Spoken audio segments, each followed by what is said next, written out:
హిమాలయ దేశం రగిలిపోతుంది.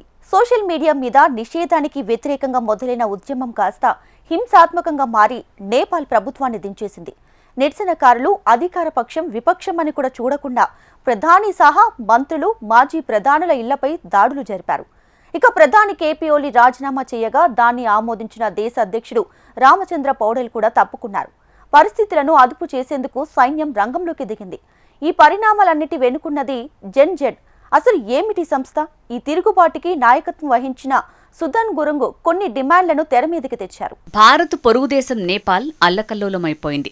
సామాజిక మాధ్యమాలపై నిషేధంతో ప్రారంభమైన జెన్జెడ్ ఉద్యమం కొత్త మలుపు తిరిగి నేతల అవినీతిపైకి మళ్లింది. దేశ రాజధాని కాఠ్మండు అగ్నిగుండమైంది. నేపాల్ పార్లమెంట్ దగ్గర పోలీసుల కాల్పుల్లో 20 మంది మరణించడంతో సోషల్ మీడియాను పునరుద్ధరించిన ప్రభుత్వం రాత్రివేళ మాట మార్చింది. సైన్యం, పోలీసులు ప్రజల ఇళ్లలోకి వెళ్లి వందల సంఖ్యలో యువతను అరెస్ట్ చేశారు. దీంతో హిమాలయ రాజ్యం అంతా బగ్గుమంది. ప్రభుత్వం రాజీనామా చేయాలని డిమాండ్ చేస్తూ భారీగా హింసకు పాల్పడ్డారు. కర్ఫ్యూ ఉన్నా లెక్క చేయకుండా కాలంకి, బనేశ్వర్, చెప్పగాన్, థెకోలలో ఆందోళనలకు దిగారు. వారిని చెదరగొట్టేందుకు పోలీసులు గాల్లోకి కాల్పులు జరిపారు. వేర్వేరు సంఘటనల్లో మరో 2 ఆందోళనకారులు మృతి చెందారు. వందలాది మంది ఆందోళనకారులు ప్రధాని ఓలీ కార్యాలయంలోకి దూసుకువెళ్లారు. కాల్పుల్లో 19 మంది మృతికి బాధ్యత వహిస్తూ రాజీనామా చేయాలని డిమాండ్ చేశారు. దీంతో సైన్యం సూచన మేరకు వెంటనే ఆయన రాజీనామా చేస్తున్నట్లు ప్రకటించారు.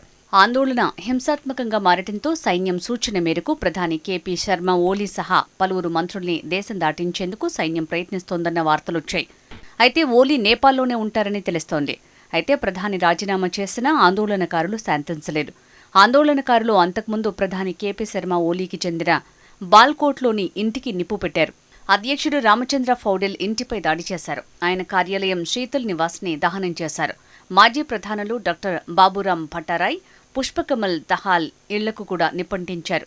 ఆందోళనకారులు కాఠ్మండులోని డల్లు ప్రాంతంలో మాజీ ప్రధాని జాలనాథ్ ఖనాల్ ఇంటిని ముట్టడించారు. ఖనాల్ సత్యమణి రాజ్యలక్ష్మి చిత్రకారిని ఇంట్లో బంధించి ఇంటికి నిప్పు పెట్టారు. మంటల్లో చిక్కుకున్న రాజ్యలక్ష్మిని కీర్తిపూర్ ఆసుపత్రికి తరలించారు. చికిత్స పొందుతూ ఆమె ప్రాణాలు కోల్పోయారు. బుధాని కాంతలో ఉన్న నేపాలీ కాంగ్రెస్ చీఫ్ మాజీ ప్రధాని షేర్ బహదూర్ దేవ్బా ఇంటిని ఆందోళనకారులు తగలబెట్టారు.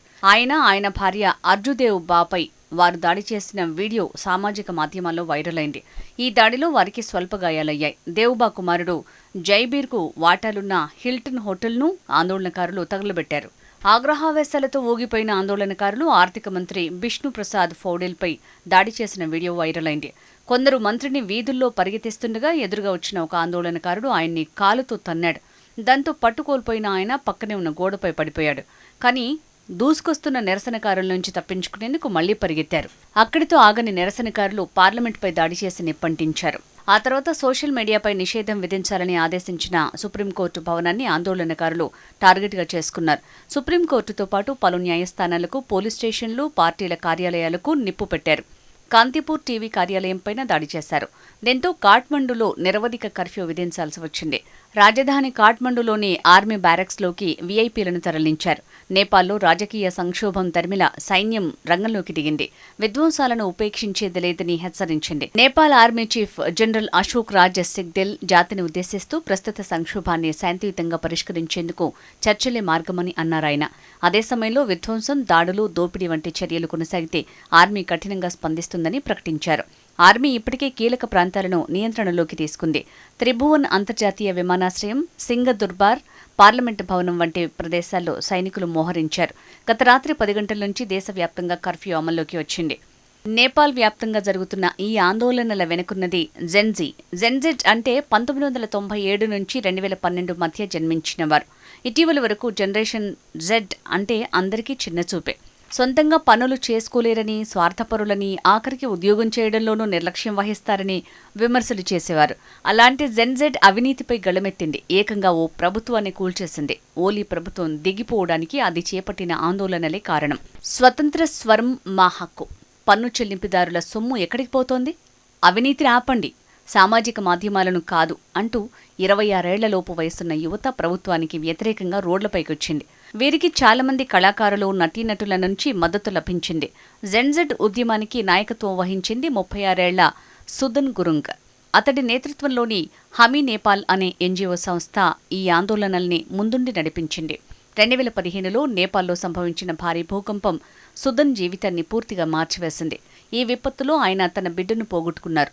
ఆ తర్వాతే ఈవెంట్ మేనేజర్గా ఉన్న ఆయన సేవా కార్యక్రమాల వైపు మళ్లారు. గతంలో BP Koirala institute of health సైన్సెస్లో పారదర్శకత కోరుతూ ఘోపా క్యాంప్ పేరిట ఆందోళనలు నిర్వహించింది సుదన్ గురుంగ్. తాజా ఘటనలతో ఈయన గురించి ప్రపంచం మొత్తానికి తెలిసిపోయింది.